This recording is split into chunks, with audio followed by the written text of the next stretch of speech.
Har kuni bir xil salatlar sotib olib charchaganlar uchun ajoyib taklifim bor.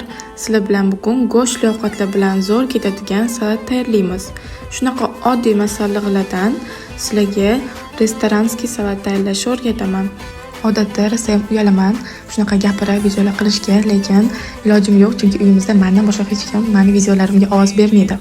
Xo'p, bizga kerak bo'ladigan masalliqlar qizil karam, pomidor bodring, zelenlar va chesnok kerak bo'ladi. Albatta chesnok solishingizni tavsiya qilaman, chunki hammasi svejiy masalliqlardan qilingan bu salatni va sizga zo'r ta'm beradi. Faqat go'shtli ovqatlar bilan qilish kerak ekan deb o'ylamanglar.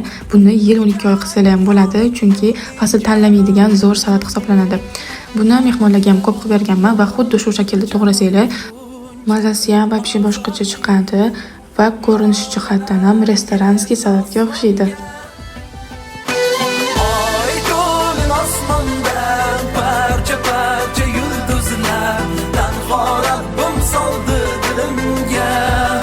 Shunaqa chiroyli san'at asarimiz ham tayyor bo'ldi. Buni hidini o'zi ishtahani ochib yuboradi. Bitta tayyorlab ko'ring, menga rahmat aytasiz. Yoqqan bo'lsa like bosib qo'ying.